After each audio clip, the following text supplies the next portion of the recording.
당장 나가! 택시나 몰던 집안 딸이 감히 우리 아들이랑 결혼을 해? 분수를 알아야지! 최은숙의 날카로운 목소리가 결혼식장을 가득 채웠습니다. 300명의 하객이 지켜보는 가운데 시어머니는 신부 지혜의 머리채를 움켜쥐고 바닥에 내동댕이 쳤죠. 흰 드레스 위로 붉은 와인이 쏟아졌습니다. 신랑 태주는 고개만 숙인 채 아무 말도 하지 않았습니다. 하지만 지혜의 눈빛은 놀랍도록 차가웠죠. 이제 시작이네요. 그녀가 작게 중얼거렸습니다. 과연 이 모욕적인 결혼식 파탄 뒤에 숨겨진 진실은 무엇이었을까요?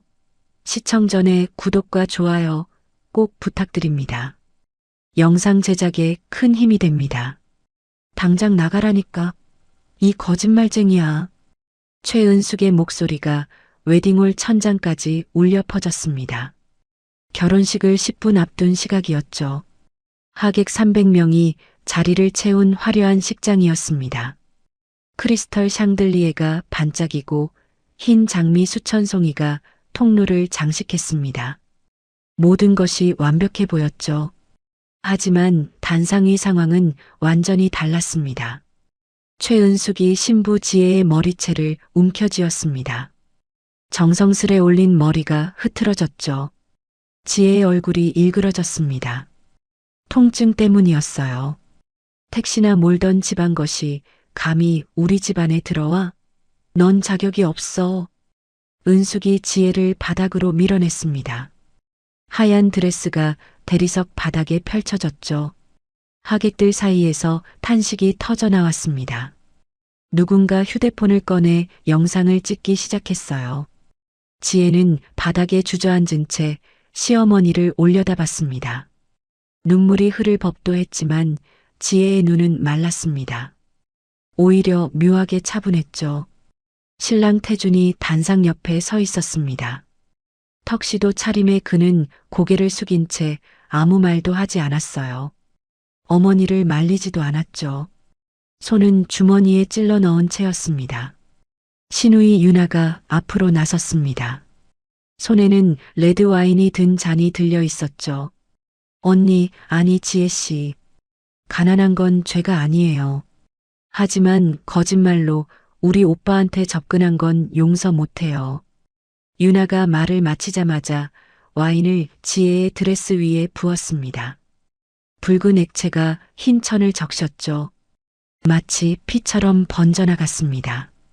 하객석이 술렁이기 시작했습니다. 신부 측 하객들은 놀란 표정으로 일어섰어요. 신랑 측 하객들은 수군거리며 고개를 끄덕였습니다. 저 여자 뭐래? 택시기사 딸이라며? 그러게. 재벌 아들한테 무슨 수로 접근했을까? 돈 때문이겠지 뭐. 속삭임이 파도처럼 퍼져나갔습니다. 지혜는 모든 말을 들었죠. 하지만 표정 하나 변하지 않았습니다. 이때 뒷문이 벌컥 열렸습니다. 택시기사 유니폼을 입은 남자가 뛰어들어왔어요. 지혜의 아버지 박기철이었습니다. 그는 손님을 태우던 중 딸에게 긴급 연락을 받고 달려왔던 거죠. 지혜야. 기철이 단상으로 뛰어올라 딸을 부축했습니다.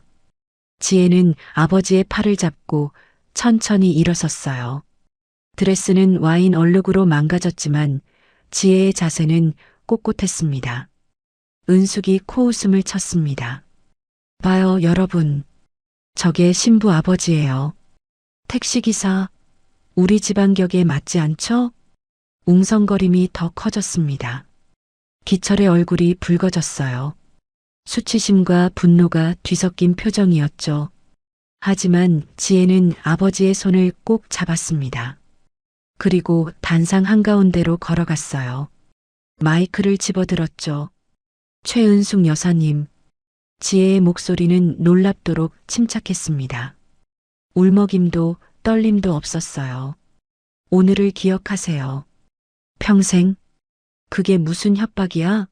내가 뭘 할 수 있는데? 은숙이 비웃었습니다.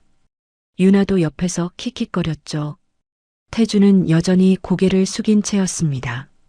지혜는 마이크를 내려놓았습니다. 아버지와 함께 단상을 내려갔죠. 하객들 사이를 지나갔습니다. 누군가 수군거렸어요. 저렇게 당하고도 당당하네. 뻔뻔한 거 아니야? 지혜는 신경 쓰지 않았습니다. 식장 문을 나서며 한 번도 뒤돌아보지 않았죠. 밖에는 아버지의 택시가 서 있었습니다. 지혜는 뒷좌석에 앉았어요. 망가진 드레스가 시트를 적셨지만 개의치 않았습니다. 아빠, 괜찮아요. 다 계획대로예요. 기철이 룸미러로 딸을 바라봤습니다.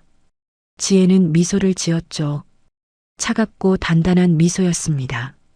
택시가 출발했습니다. 뒤편 웨딩홀에서는 여전히 소란이 이어졌어요. 하지만 지혜는 앞만 보고 있었습니다. 식장 안에서 은숙이 승리감에 젖어 있었습니다. 다들 봤죠? 저런 애가 우리 며느리 될 뻔했어요. 아찔하네요. 하객들이 어색하게 웃었습니다. 누군가 축하한다는 말을 건넸죠. 은숙은 기분이 좋았습니다. 하지만 그녀는 몰랐습니다. 지금 이 순간이 자신의 인생에서 가장 행복한 마지막 순간이라는 걸, 내일부터 모든 것이 무너지기 시작할 거라는 걸요. 택시 안에서 지혜가 휴대폰을 꺼냈습니다. 비서에게 짧은 문자를 보냈죠. 시작하세요. 단 5글자였습니다. 하지만 그 5글자가 최 씨 가문의 운명을 바꿀 예정이었어요. 일주일 전이었습니다. 서울 강남의 고급 레스토랑이었죠. 미슐랭 3스타를 받은 곳이었습니다. 최은숙이 창가 자리에 앉아 있었어요. 명품 핸드백을 옆에 두고 샴페인을 홀짝이며 누군가를 기다렸습니다. 지혜가 문을 열고 들어왔습니다. 단정한 원피스 차림이었죠. 화장은 옅게 했습니다. 어머님, 안녕하세요. 지혜가 공손하게 인사했습니다. 은숙은 대답도 없이 지혜를 위아래로 훑어봤어요. 앉아요. 차갑게 명령하듯 말했습니다. 지혜는 조용히 자리에 앉았죠. 혼수 목록 받았어요. 은숙이 핸드백에서 종이를 꺼냈습니다. 지혜가 며칠 전 보낸 혼수 리스트였죠. 이게 뭐예요? 명품이 하나도 없네요. 침대, 냉장고, 세탁기 같은 실용적인 가전제품 목록이었습니다. 은숙의 눈에는 초라해 보였어요. 실용적인 걸로 준비했어요. 신혼생활에 필요한. 실용적? 우리 집안 며느리가 이런 걸 들고 온다고? 은숙의 목소리가 커졌습니다.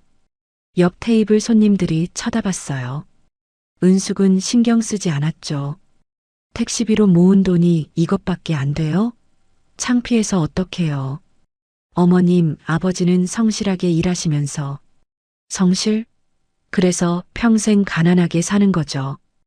은숙이 물잔을 탁 내려놓았습니다. 물이 튀었어요.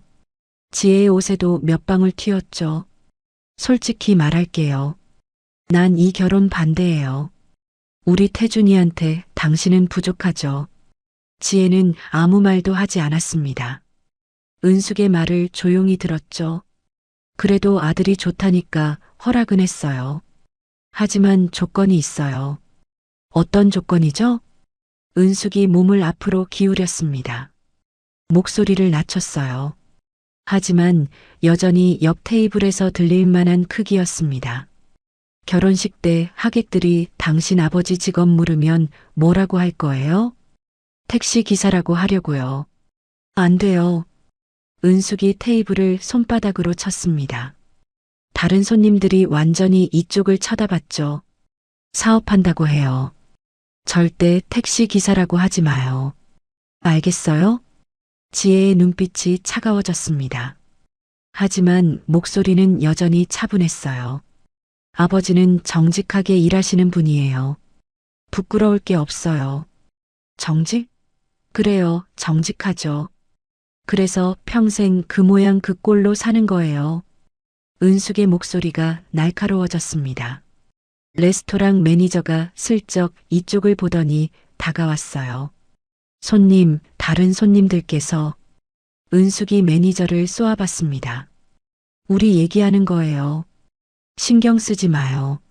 매니저가 난처한 표정으로 물러났습니다.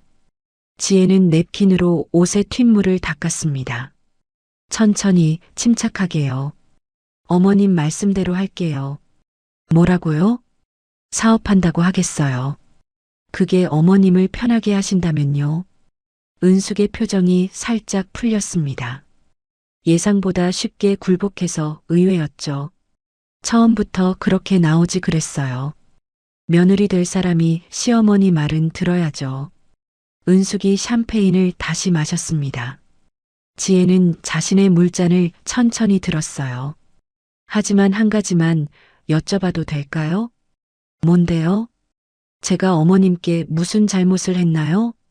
태준 씨를 만나기 전부터 저를 싫어하시는 것 같아서요. 은숙이 잠시 멈칫했습니다. 그러고는 냉소를 띤 미소를 지었죠. 잘못? 당신이 태어난 게 잘못이에요. 우리 같은 집안은 우리 수준의 사람들끼리 만나야 해요. 그게 세상 이치예요. 지혜가 물잔을 내려놓았습니다. 눈빛이 더욱 차가워졌죠. 세상 이치요. 알겠어요. 식사 주문 안 할 거예요. 난 할 말 다 했으니까 가봐요. 당신도 알아서 하고요. 은숙이 일어섰습니다.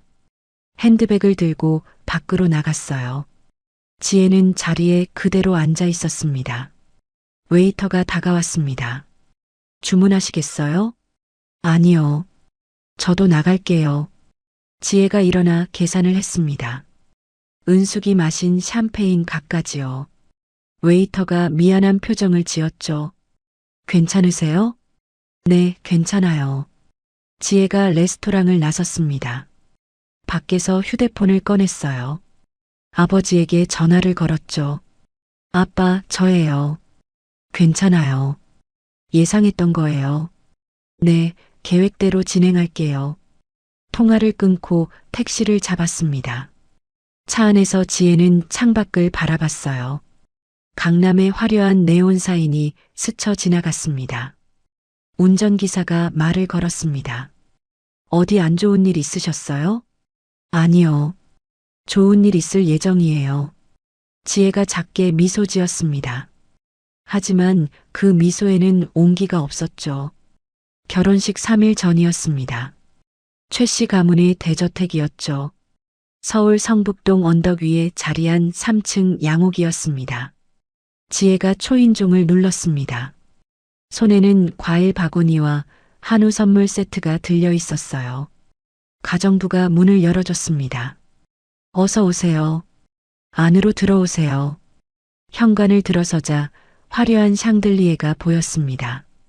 대리석 바닥이 반짝였죠. 벽에는 유명 화가의 그림들이 걸려 있었어요. 거실에 최 씨 가족이 모여 있었습니다. 소파에 은숙과 윤아가 앉아 있었죠. 안락의자에는 최 회장이 신문을 보고 있었습니다. 어머님, 안녕하세요. 회장님, 처음 뵙겠습니다. 지혜가 공손하게 인사했습니다. 최 회장이 신문 너머로 지혜를 흘끗 봤어요. 인사를 받지도 않았죠. 거기 나요. 은숙이 선물을 가리키며 말했습니다. 지혜는 테이블에 선물을 내려놓았어요. 윤아가 지혜를 위아래로 훑어봤습니다. 언니, 오늘 화장 안 하셨어요? 화장했어요. 평소에 진하게 안 해서요. 아, 그래요? 전 매일 풀 메이크업 하는데. 안 그러면 사람들이 알아보질 못해서요. 윤아가 자신의 얼굴을 가리키며 웃었습니다. 은숙도 따라 웃었죠. 우리 윤아는 인스타그램 팔로워가 20만이에요. 인플루언서죠. 대단하세요. 지혜가 담담하게 대답했습니다. 은숙이 일어나 부엌을 가리켰습니다. 거기 앞치마 있을 거예요. 며느리 솜씨 좀 봐야죠. 저녁 준비해봐요. 지금이요? 왜요? 못해요? 아니에요. 할게요. 지혜가 부엌으로 갔습니다. 넓은 아일랜드 식탁과 최신식 가전제품들이 있었어요. 냉장고를 열어보니 재료가 가득했습니다. 지혜는 앞치마를 두르고 요리를 시작했습니다. 된장찌개와 불고기, 나물 반찬들을 준비했죠. 부엌에서 거실의 대화가 다 들렸습니다. 은숙과 유나, 최 회장의 목소리였어요. 오빠는 왜 하필 저런 애를 데려왔대요? 유나의 목소리였습니다. 그러게. 얼굴도 그냥 그렇고 집안도 형편없고 도대체 뭘 보고 사귄 건지 은숙이 대답했습니다. 돈도 없는 게 뻔뻔하기는 하더군. 최 회장의 목소리였죠. 지혜의 손이 떨렸습니다. 칼질하다 손가락을 베일 뻔했어요. 깊게 숨을 들이쉬었습니다. 결혼식만 치러주고 적당히 헤어지게 하지 뭐. 최 회장이 말했습니다. 그게 나을 것 같아요. 아들한테 상처 안 가게요. 은숙이 동의했습니다. 저도 그렇게 생각해요. 오빠 행복이 제일 중요하죠. 유나도 거들었습니다. 지혜는 싱크대를 꽉 움켜쥐었습니다. 손등에 핏줄이 퍼렇게 드러났죠. 눈물이 날 것 같았지만 참았습니다. 1시간 뒤 저녁 준비가 끝났습니다. 지혜가 음식을 식탁에 차렸어요. 다 됐어요. 드세요. 최 씨 가족이 식탁에 앉았습니다. 지혜도 한쪽 끝에 자리를 잡았죠. 은숙이 된장찌개를 한 숟가락 떠서 맛봤습니다. 인상을 찌푸렸어요. 이게 음식이에요? 맛이 없네요. 은숙이 국그릇을 밀어냈습니다. 국물이 식탁보에 튀었죠. 유나도 불고기를 집어 입에 넣더니 휴지에 뱉었습니다. 전 패스할게요. 입맛이 없어서요. 유나가 일어났습니다. 거실로 가서 소파에 누웠어요. 최 회장은 아무 말 없이 식사를 계속했습니다. 맛있는지 없는지 표정으로는 알 수 없었죠. 태준이 조심스럽게 말했습니다. 전 맛있는데요. 은숙이 아들을 쏘아봤습니다. 태준은 입을 다물었어요.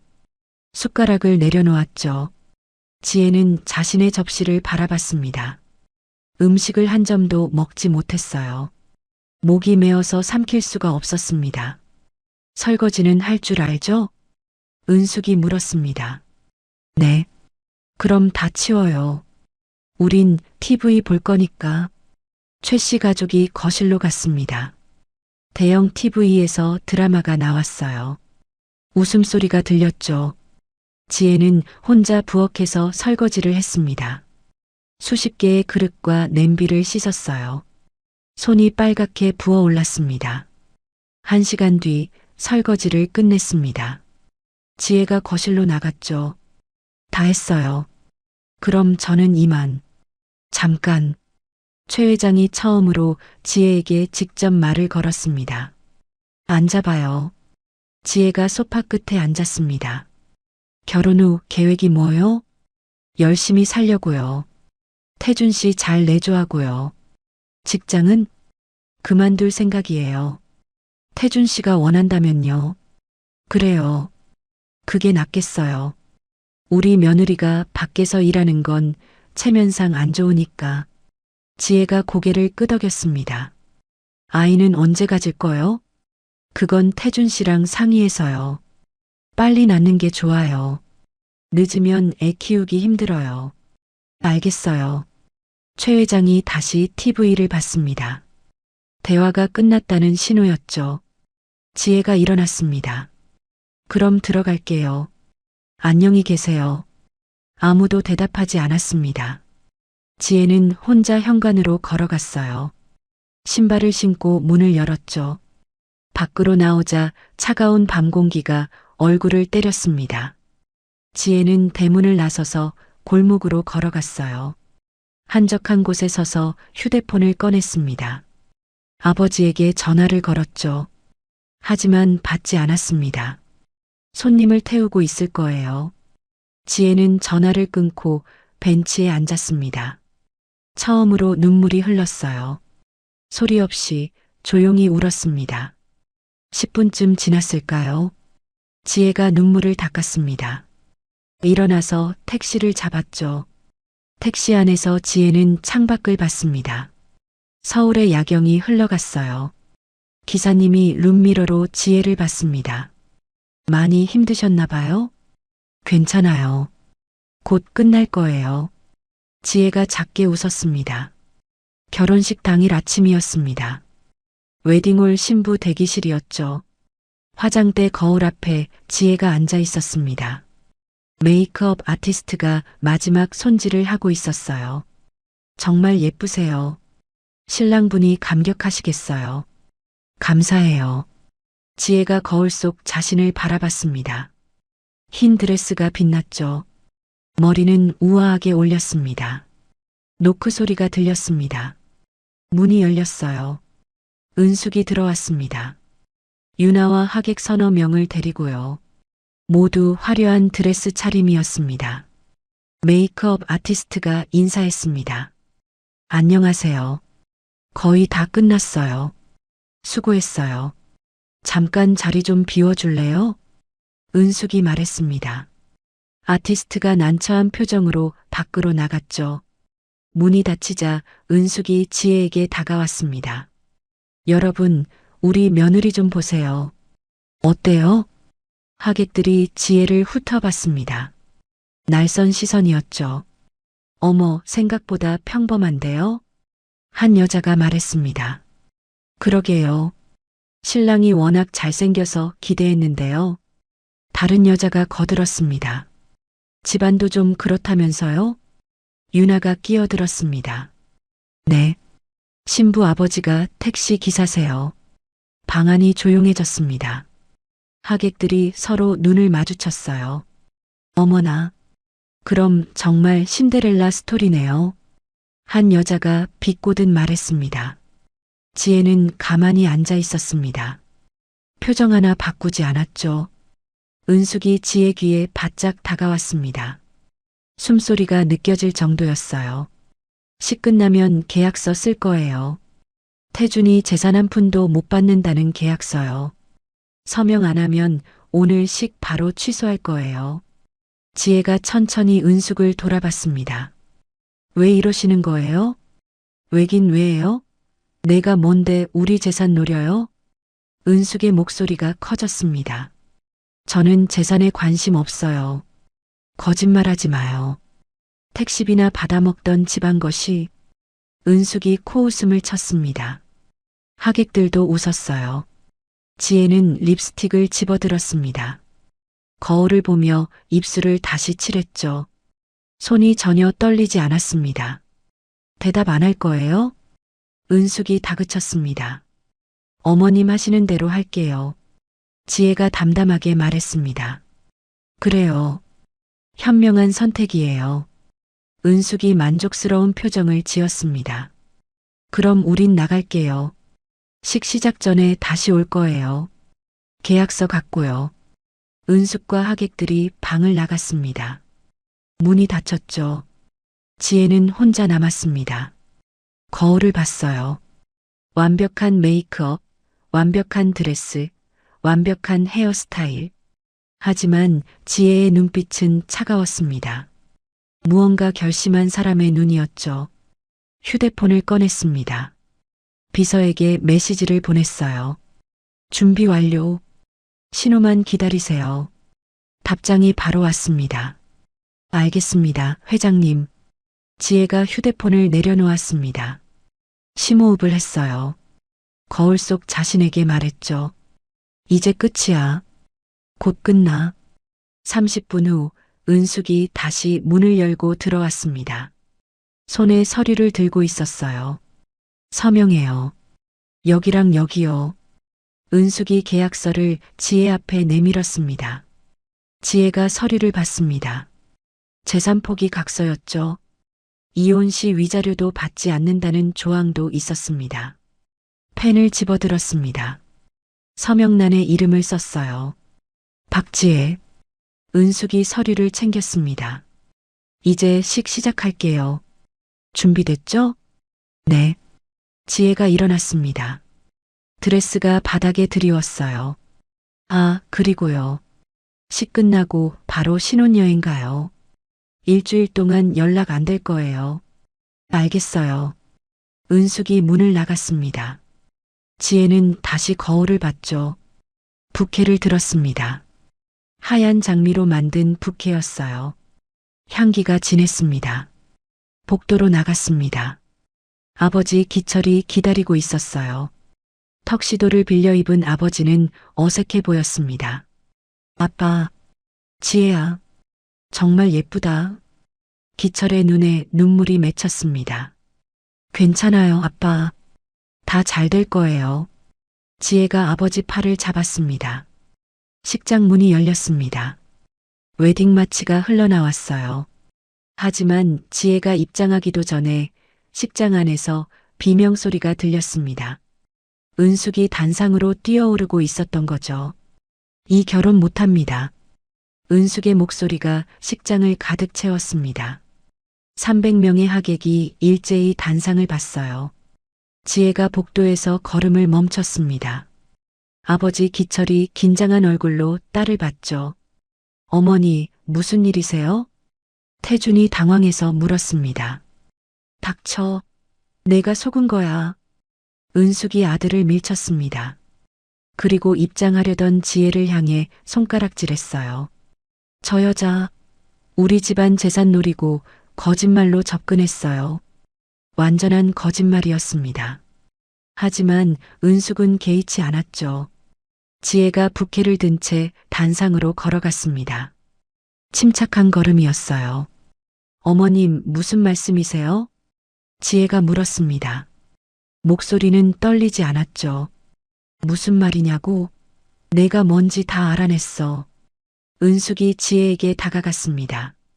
그리고 지혜의 머리채를 움켜쥐었어요. 아! 지혜가 비명을 질렀습니다. 부케가 바닥에 떨어졌죠. 하객석에서 탄식이 터져 나왔습니다. 누군가 휴대폰을 꺼냈어요. 영상을 찍기 시작했습니다. 택시나 몰던 집안 것이 감히. 은숙이 지혜를 바닥으로 끌어당겼습니다. 지혜의 무릎이 바닥에 닿았어요. 드레스가 찢어지는 소리가 났죠. 어머니, 그만하세요. 태준이 외쳤습니다. 하지만 다가오지는 않았어요. 옆에 서서 손을 휘젓기만 했죠. 당장 나가. 우리 아들한테 넌 쓸모없어. 은숙이 지혜를 바닥에 내동댕이 쳤습니다. 지혜의 머리가 대리석 바닥에 부딪혔어요. 둔탁한 소리가 났습니다. 유나가 앞으로 나왔습니다. 손에 레드와인 잔을 들고 있었죠. 가난한 게 죄는 아니에요.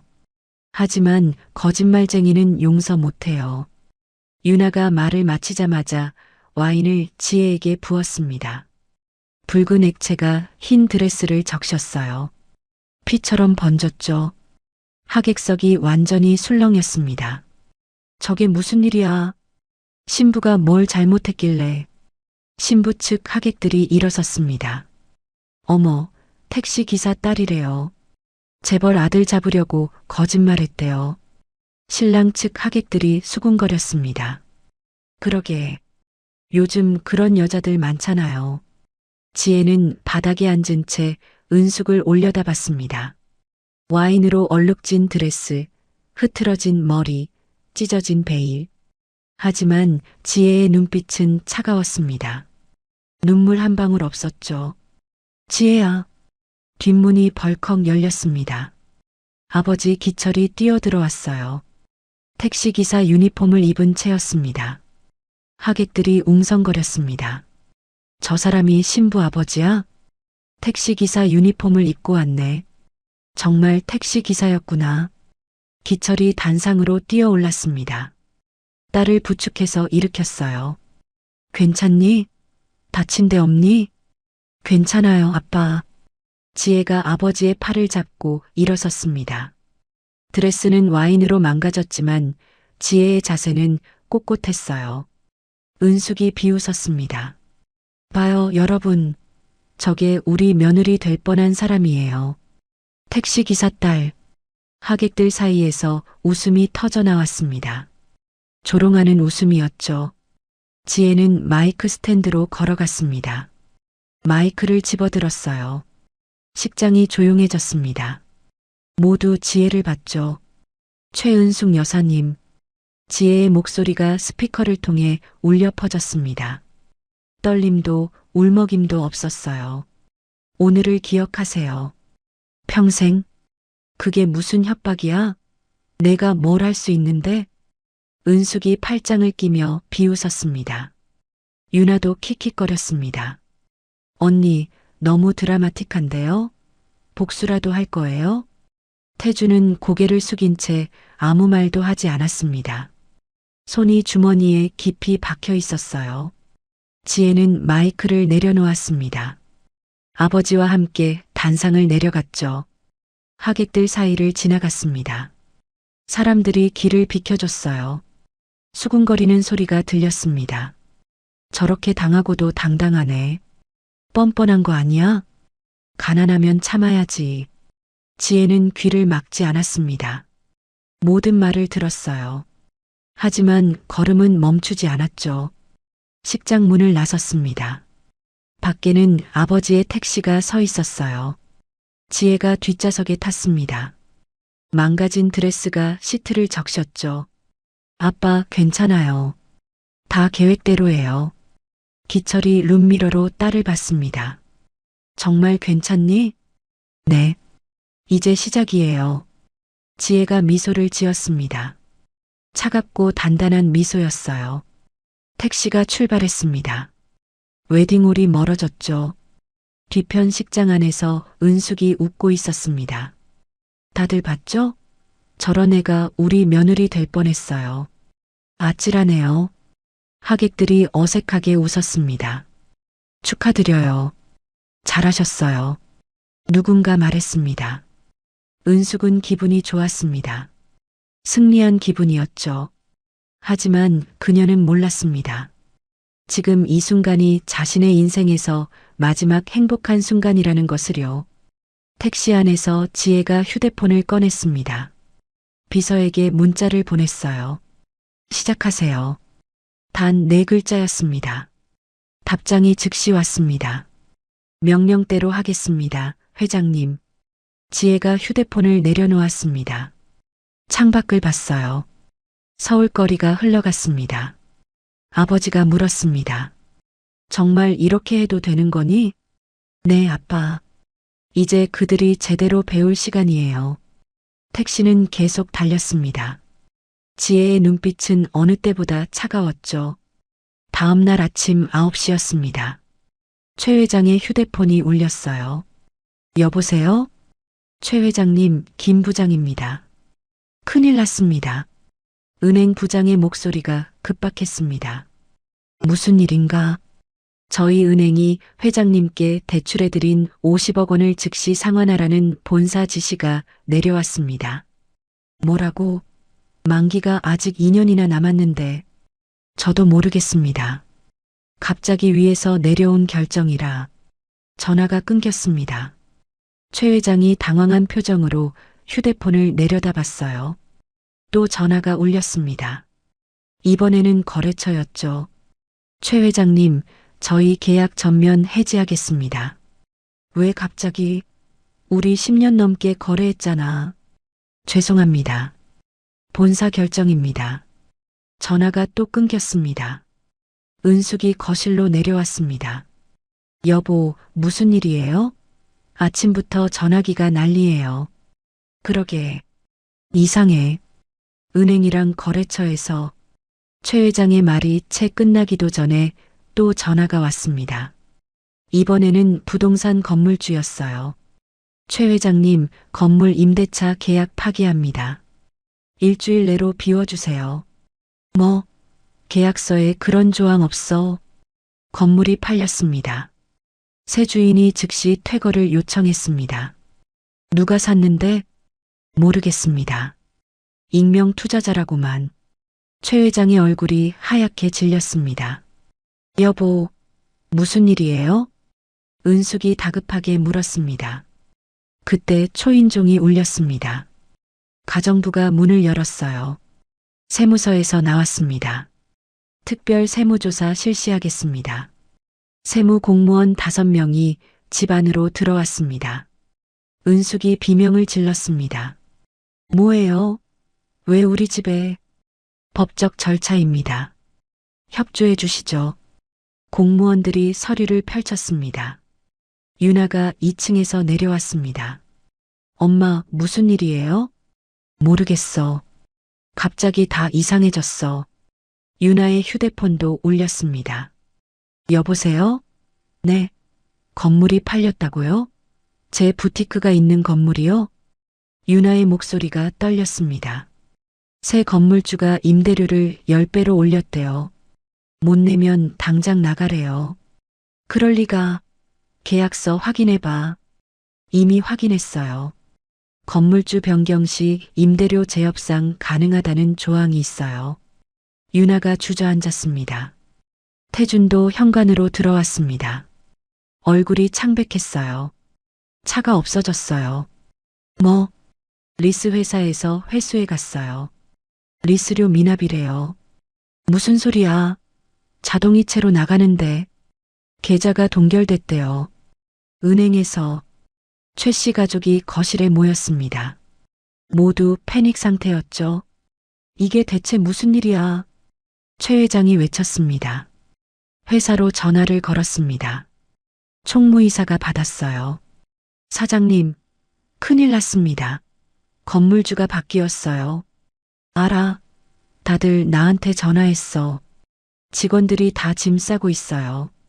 건물 새 주인이 즉시 퇴거 요청했대요. 새 주인이 누구야? 모르겠습니다. 익명 투자자래요. 법무법인 통해서만 연락이 와요. 최 회장이 전화를 끊었습니다. 손이 떨렸어요. 은숙이 소파에 주저앉았습니다. 이게 꿈이야? 어제까지만 해도 괜찮았는데. 어제 뭐 했어? 유나가 물었습니다. 결혼식? 지혜. 은숙의 목소리가 작아졌습니다. 설마 지혜가?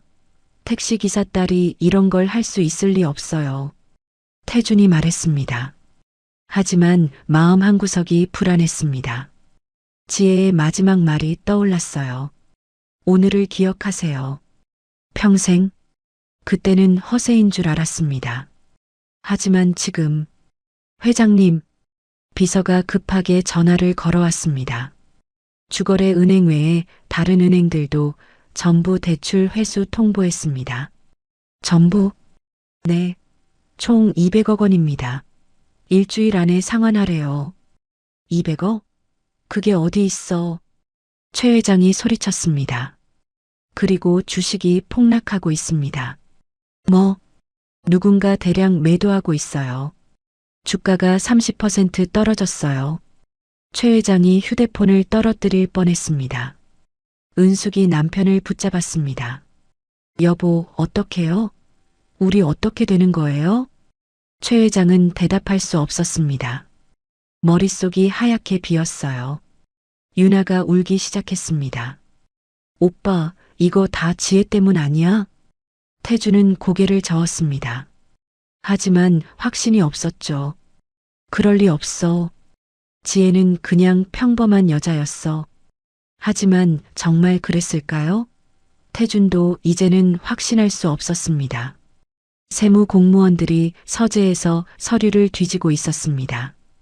거실에서는 최 씨 가족이 넋을 잃고 앉아 있었어요. 단 하루 만에 모든 것이 무너지고 있었습니다. 은숙이 떨리는 손으로 휴대폰을 집었습니다. 지혜에게 전화를 걸었죠. 하지만 연결되지 않았습니다. 꺼져 있었어요. 다시 걸었습니다. 또 꺼져 있었죠. 지혜야, 제발. 은숙의 목소리가 떨렸습니다. 처음으로 두려움이 밀려왔어요. 자신이 어제 무슨 짓을 했는지 떠올랐습니다. 머리채를 잡았던 것, 와인을 부었던 것, 300명 앞에서 망신을 줬던 것, 그리고 지혜의 마지막 눈빛, 그 차갑고 단호한 눈빛. 은숙은 그제야 깨달았습니다. 자신이 건드려서는 안 될 사람을 건드렸다는 것을요. 일주일이 지났습니다. 최 씨 가족은 대저택에서 쫓겨났어요. 회사도 문을 닫았죠. 은행 빚은 눈덩이처럼 불어났습니다. 임시로 빌린 작은 아파트에 모여 있었습니다. 한때 화려했던 그들의 모습은 온데간데 없었어요. 은숙은 머리를 풀어헤친 채 소파에 앉아 있었습니다. 유나는 울먹이며 방 안을 서성였죠. 태주는 창밖만 멍하니 바라봤습니다. 최 회장이 책상 앞에 앉아 서류를 보고 있었습니다. 파산 신청서였어요. 이럴 수가. 평생 쌓아온 게 일주일 만에. 최 회장의 목소리가 떨렸습니다. 초인종이 울렸습니다. 누구야? 빚쟁이들은 내일 온다고 했는데. 유나가 겁먹은 목소리로 말했습니다. 최 회장이 일어나 문을 열었습니다. 밖에 정장을 입은 남자 둘과 여성 한 명이 서 있었어요. 고급스러운 차림이었죠. 안녕하십니까? 선호그룹 법무팀입니다. 남자가 명함을 내밀었습니다. 선호그룹? 최 회장이 명함을 받아들었습니다. 국내 10대 기업 중 하나였어요. 들어가도 되겠습니까? 아, 네. 들어오세요. 세 사람이 거실로 들어왔습니다. 은숙과 유나, 태준이 긴장한 얼굴로 그들을 봤어요. 앉으세요. 최 회장이 권했습니다. 변호사들이 소파에 앉았죠. 무슨 일로 오셨습니까? 변호사가 서류 가방을 열었습니다. 두꺼운 파일을 꺼냈어요. 저희 회장님께서 최 회장님 회사의 모든 채권을 인수하셨습니다. 뭐라고요? 그리고 이 아파트 건물도, 유나 씨 부티크가 있던 건물도, 최 회장님 회사 건물도 모두 매입하셨습니다. 방안이 조용해졌습니다. 회장님이 누구십니까? 최 회장이 조심스럽게 물었습니다. 여성 비서가 태블릿을 꺼냈습니다. 화면을 최 씨 가족에게 보여줬어요. 화면에 지혜의 사진이 떴습니다. 프로필과 함께요. 선호그룹 회장 박지혜. 국내 10대 기업 실소유주. 조부로부터 물려받은 재산 2조 원대. 현재 37개 계열사 운영 중. 은숙이 비명을 질렀습니다. 이게 무슨... 유나가 태블릿을 빼앗듯 잡았습니다. 자세히 봤어요. 분명 지혜였습니다. 이게 진짜예요? 유나의 목소리가 떨렸습니다. 네. 박지혜 회장님은 할아버지께서 일찍 돌아가시면서 20대 초반에 회사를 물려받으셨습니다. 변호사가 설명했습니다. 하지만 사람들이 재산만 보고 접근하는 게 싫어서 신분을 숨기고 평범하게 사셨죠. 진짜 사랑을 찾고 싶으셨대요. 태준이 바닥에 주저앉았습니다. 그래서 택시기사 딸인 척. 아니요. 박 회장님 아버지는 실제로 택시 기사이십니다. 네. 박 회장님 어머니께서 일찍 돌아가셨어요. 재산은 전부 딸인 박 회장님께 상속됐고요. 아버님은 본인이 원해서 택시 기사 일을 계속하고 계십니다. 비서가 설명했습니다. 박 회장님은 아버지를 무척 사랑하세요. 그래서 아버지 직업을 모욕하는 사람들을 절대 용서하지 않으시죠. 최 회장이 소파에 털썩 주저앉았습니다. 그럼 우리가... 네. 여러분이 모욕한 그분이 바로 박지혜 회장님이십니다. 변호사가 차갑게 말했습니다. 그리고 지난 일주일간 일어난 모든 일들의 배후도 박 회장님이십니다. 은숙의 얼굴이 새하얗게 질렸습니다. 내가 회장님 머리채를... 말을 잇지 못했습니다. 손이 부들부들 떨렸어요. 와인을 쏟고 유나도 울음을 터뜨렸습니다. 태주는 아무 말도 하지 못했습니다. 그저 바닥만 바라봤죠. 박 회장님은 태준 씨를 진심으로 사랑했습니다. 그래서 평범한 여자인 척하며 만나셨죠. 비서가 계속 말했습니다. 하지만 여러분은 그분의 아버지를, 그분의 진심을 철저히 짓밟았습니다. 변호사가 서류를 꺼냈습니다. 이제 채권 총액이 300억 원입니다. 2주 내로 상환하셔야 합니다. 못하시면 법적 절차를 진행하겠습니다. 300억? 그게 어디 있어요? 최 회장이 소리쳤습니다. 그건 저희가 알 바 아닙니다. 변호사가 일어났습니다. 비서도 따라 일어났어요. 아, 그리고 박 회장님께서 전화라고 하셨습니다. 뭐라고요? 비서가 말했습니다. 사람을 돈으로 판단하지 말고 직업으로 무시하지 말라고. 그게 제일 기본적인 예의라고. 세 사람이 문을 향해 걸어갔습니다. 잠깐만요. 은숙이 뛰어가서 변호사 앞을 막았습니다. 지혜. 아니, 박 회장님 좀 만나게 해주세요. 제발. 불가능합니다. 박 회장님은 여러분을 다시 만날 의사가 없으십니다. 제발요. 사과할게요. 무릎 꿇을게요. 은숙이 울먹였습니다. 비서가 은숙을 쳐다봤습니다. 차가운 눈빛이었어요. 결혼식 때 박 회장님께 무릎 꿇으라고 하셨죠? 이제 그 의미를 아시겠습니까? 세 사람이 문을 나갔습니다. 문이 닫혔어요. 은숙이 바닥에 주저앉았습니다. 큰 소리로 울기 시작했죠. 내가 미쳤었어. 유나도 어머니 옆에 앉아 울었습니다. 최 회장은 멍하니 천장을 올려다봤습니다. 평생 쌓아온 것들이 일주일 만에 무너진 이유를 이제야 알았어요. 태준이 휴대폰을 꺼냈습니다. 지혜에게 전화를 걸었죠. 연결됐습니다. 처음으로요. 여보세요. 지혜의 목소리였습니다. 차분하고 침착했어요. 지혜야. 나야. 네, 알아요. 미안해. 정말 미안해.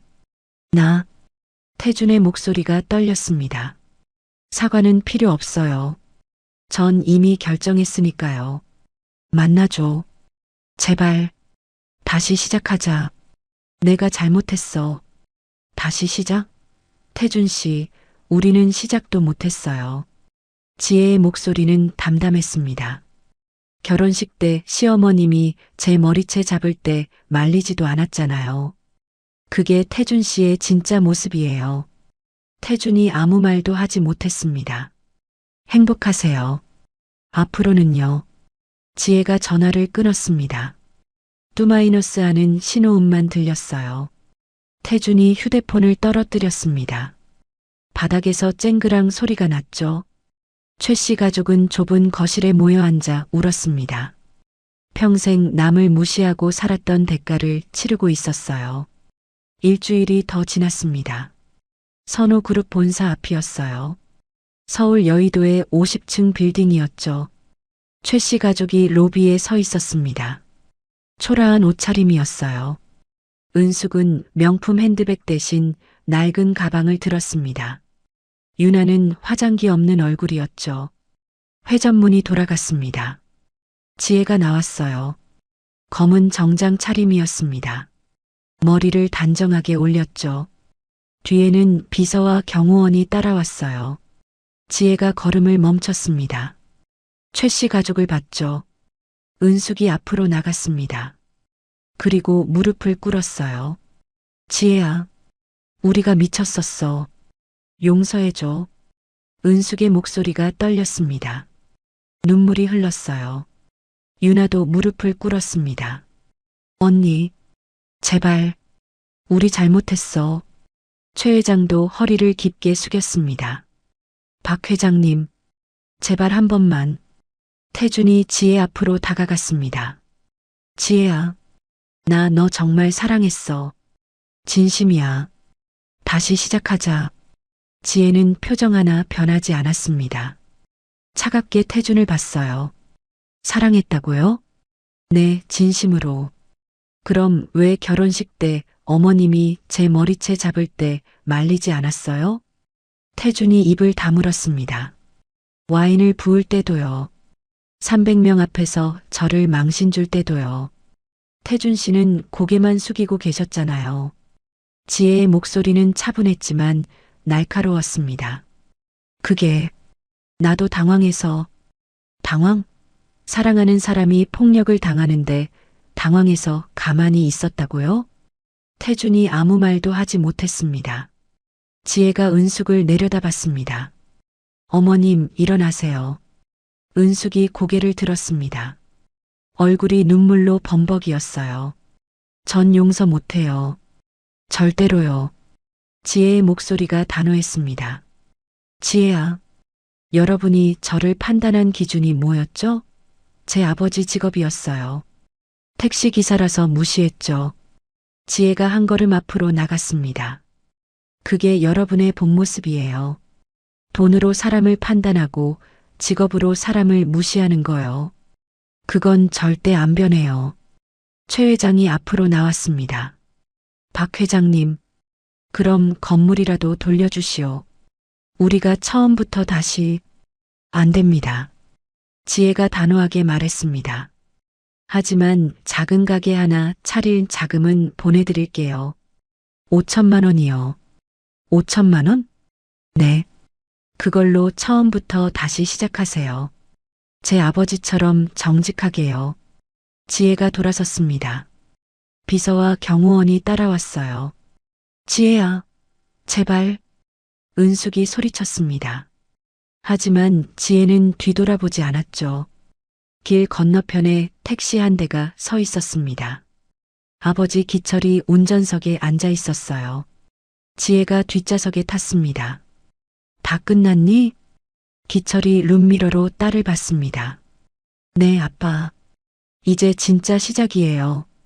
지혜가 미소 지었습니다. 이번에는 따뜻한 미소였어요. 택시가 출발했습니다.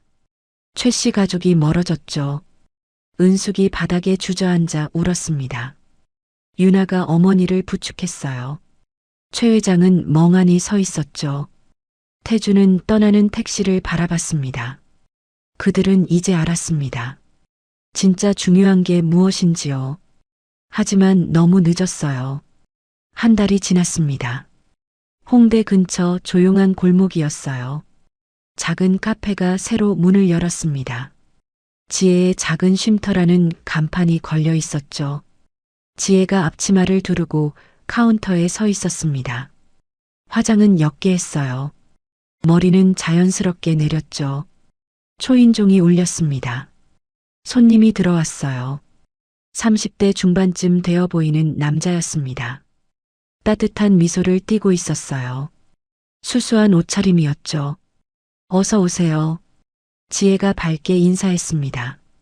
여기 사장님이세요? 네, 맞아요. 남자가 메뉴판을 봤습니다. 아메리카노 하나 주세요. 알겠습니다. 지혜가 커피를 내리기 시작했습니다. 원두를 갈고 물을 부었어요. 진지한 표정이었죠. 남자가 가게를 둘러봤습니다. 아담하지만 아늑했어요. 창가에 화분이 놓여 있었죠. 여기 분위기 좋네요. 오래 하셨어요? 아니요.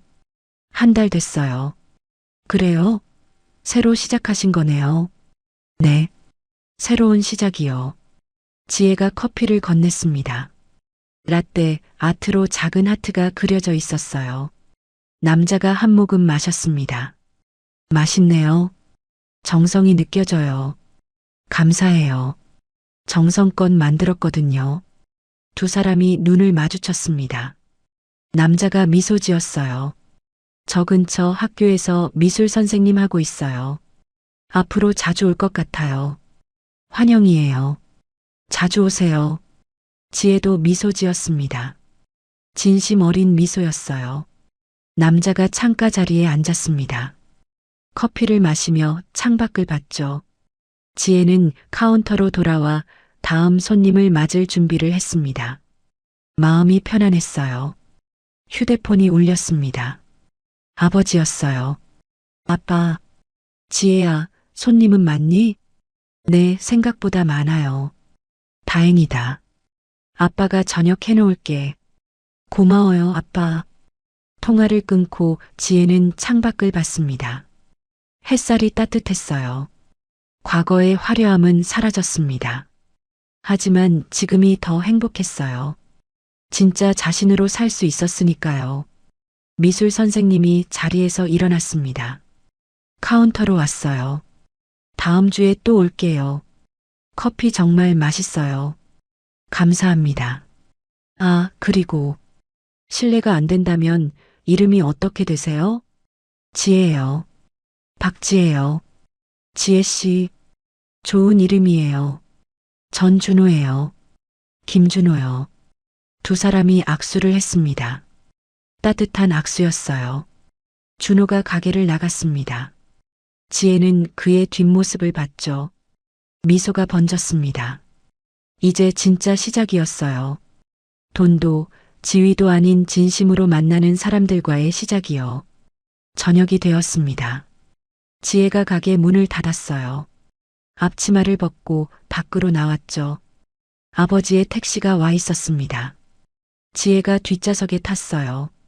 오늘 어땠니? 좋았어요. 정말 좋았어요.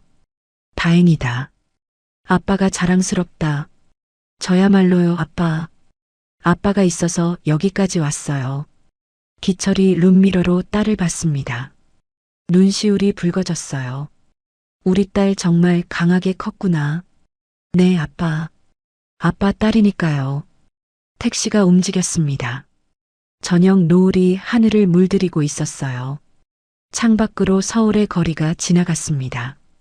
화려한 네온 사인, 바쁘게 걷는 사람들, 높이 솟은 빌딩들. 지혜는 더 이상 그 세계에 속하지 않았습니다. 하지만 괜찮았어요. 지금 이 순간이 더 소중했으니까요.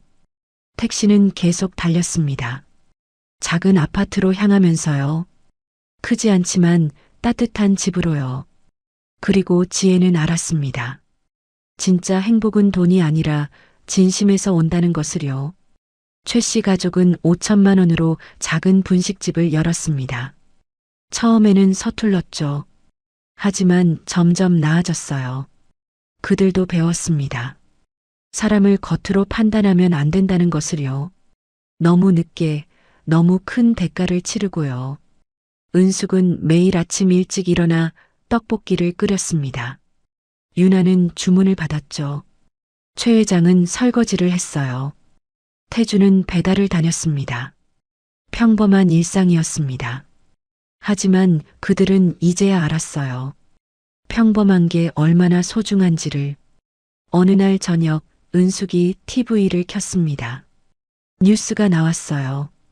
선호그룹 박지혜 회장, 저소득층 아동 장학금 100억 원 기부. 화면에 지혜가 나왔습니다. 밝게 웃고 있었어요. 은숙이 TV를 껐습니다. 더 이상 볼 수 없었죠. 그녀는 알았습니다. 자신이 놓친 게 무엇인지를. 하지만 돌이킬 수 없었어요. 밤이 깊어갔습니다. 서울의 불빛이 하나둘 꺼졌어요. 지혜는 작은 방에서 창밖을 봤습니다. 별이 빛나고 있었죠. 행복했습니다. 진짜로요. 그리고 내일도 모레도 행복할 거라는 걸 알았습니다. 오늘 이야기가 좋으셨다면 구독과 좋아요, 알람 설정 잊지 마시고 소중한 댓글 하나가 큰 힘이 됩니다. 시청해 주셔서 진심으로 감사드립니다.